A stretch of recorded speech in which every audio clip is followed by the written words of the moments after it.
आप सभी को प्यार भरी राधा स्वामी जी, साध संगत जी, मेरा आप सभी से सिर्फ इतना निवेदन है कि कमेंट में राधा स्वामी जी जरूर लिखें, ताकि हमें पता चल सके कि बाबा जी का सत्संग और साखी कहां कहां से सुनी जा रही है। साध संगत जी, जरा एक पल के लिए अपनी आंखें बंद कीजिए और उस खौफनाक मंजर की कल्पना कीजिए। आपका शरीर बिस्तर पर पड्डा है, सांसें थम चुकी हैं, घर वाले रो रहे हैं, छाती पीट रहे हैं। आप वहीं कमरे के कोने में खड्डे होकर चिल्ला रहे हैं, मैं मरा नहीं हूं, मैं यहां हूं, देखो मुझे। लेकिन आपकी आवाज किसी को सुनाई नहीं दे रही। आप आगे बढ़कर अपनी पत्नी या अपने बेटे के कंधे पर हाथ रखते हैं, पर आपका हाथ उनके शरीर के आर पार हो जाता है। आपको प्यास लग रही है, पर कोई पानी देने वाला नहीं। आपको ठंड लग रही है, पर कोई कंबल ओढ़ाने वाला नहीं।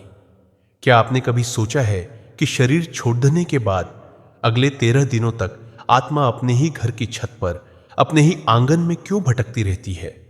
वो क्या देखती है? उसे कैसा महसूस होता है?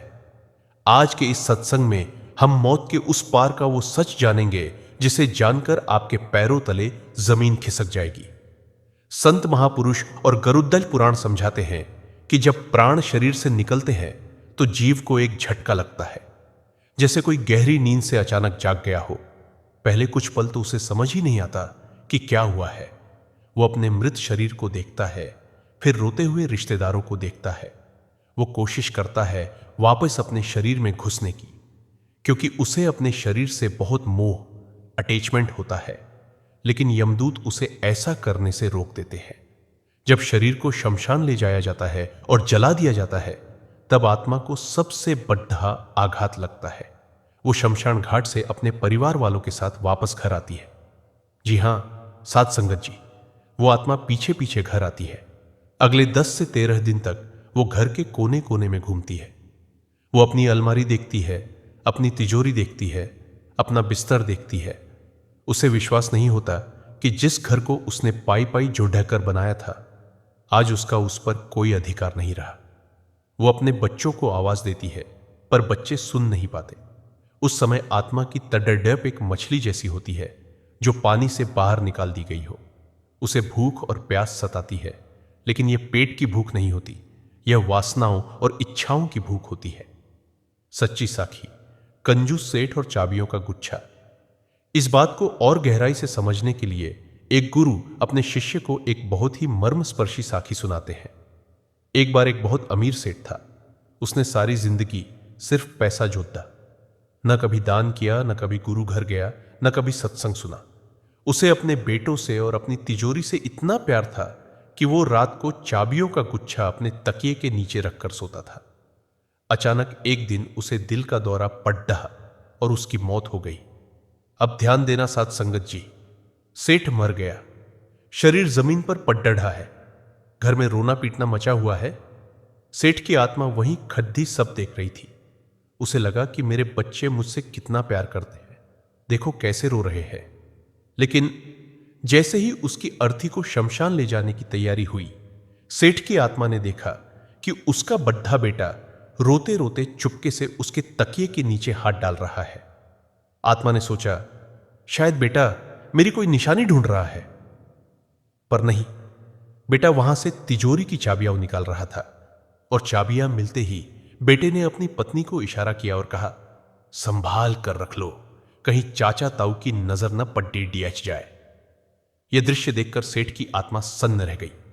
जिस बेटे के लिए उसने सारी जिंदगी पाप किए, लोगों का हक मारा, वो बेटा उसके मरने के 1 घंटे बाद ही उसकी दौलत पर कब्जा कर रहा था। अगले 10 दिनों तक सेठ की आत्मा घर में रही। उसने देखा कि 13वीं के दिन लोग आए, पूदियां सब्जी खाई और सब हंसी मजाक कर रहे थे।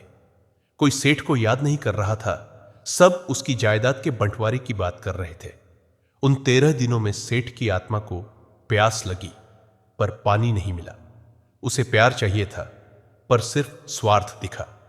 तब सेठ की आत्मा चीख कर बोली, हे परमात्मा, मैंने ये जीवन धूल में गंवा दिया।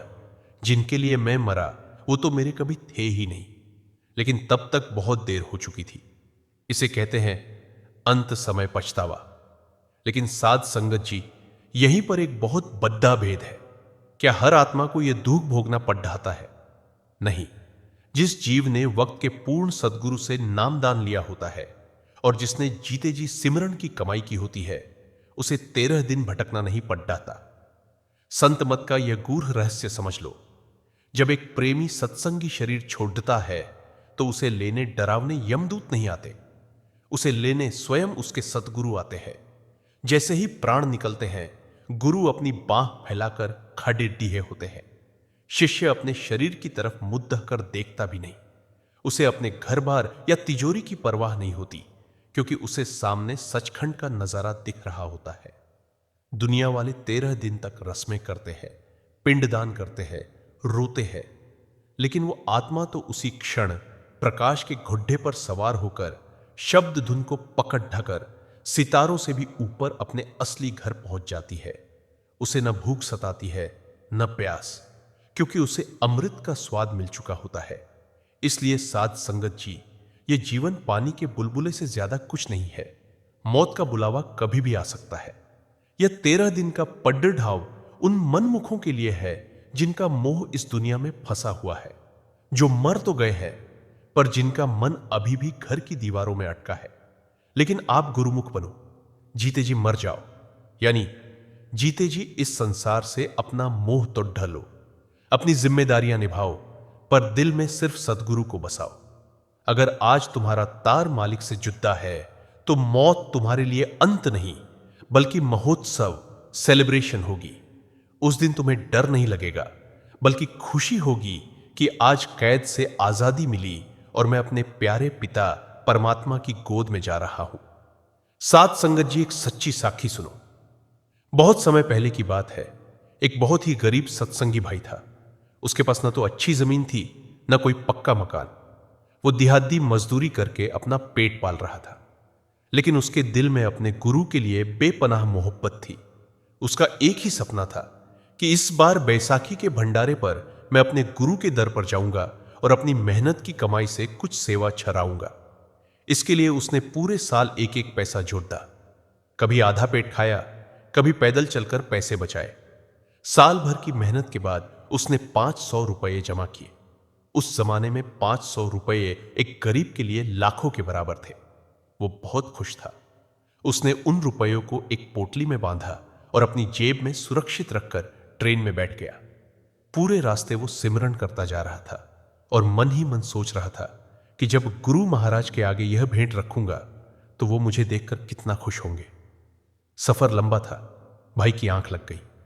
जब उसकी नींद खुली और उसने अपनी जेब टटोली तो उसके पैरों तले जमीन खिसक गई। उसकी जेब कटी हुई थी और वो पोटली गायब थी। साध संगत जी, उस गरीब की हालत सोचिए। उसका साल भर का पेट काटकर जोधा हुआ पैसा, उसकी श्रद्धा, उसका सपना सब लुट चुका था। वो ट्रेन के डिब्बे में ही फूट फूट कर रोने लगा। उसे पैसे जाने का दुख तो था, लेकिन उससे ज्यादा दुख इस बात का था कि अब मैं खाली हाथ अपने गुरु के सामने कैसे जाऊंगा। वो रोते रोते डेरे आश्रम पहुंचा, जहां सब लोग खुश थे, नाच रहे थे, भंडारा खा रहे थे। वहीं यह भाई एक कोने में छिपकर बैठा रो रहा था। उसे शर्म आ रही थी सामने जाने में। शाम को जब सत्संग हुआ और गुरु महाराज मंच पर आए तो वो अंतर्यामी सब जान गए।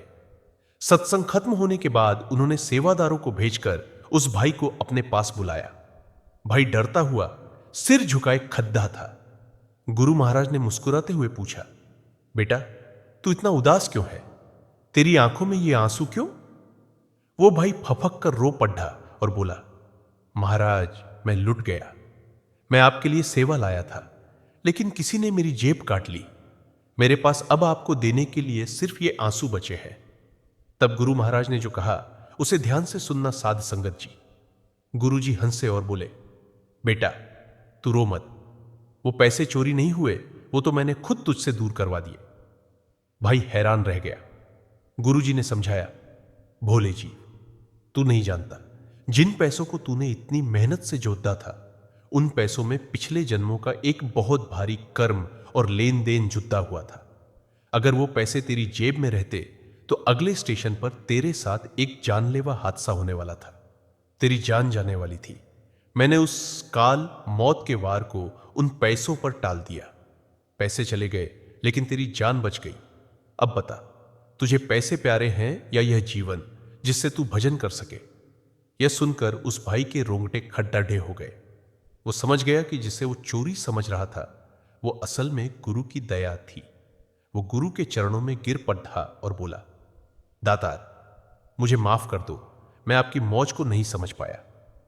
साध संगत जी, यह साखी हमें सिखाती है कि हमारे जीवन में जो भी घाटा पड़ जाता है, जो भी नुकसान होता है, उसके पीछे जरूर कोई बड़ा बचाव होता है। हो सकता है आपकी नौकरी गई हो ताकि आपको कोई बेहतर काम मिल सके। हो सकता है कोई रिश्ता टूटा हो ताकि आपकी जिंदगी नरक बनने से बच जाए।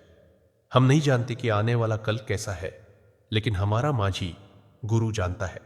इसलिए अगली बार जब भी कोई मुसीबत आए तो रोना मत, बस आंखें बंद करके कहना, मालिक, तेरी मौज में सब भला है, तू जो भी करेगा मेरे अच्छे के लिए ही करेगा।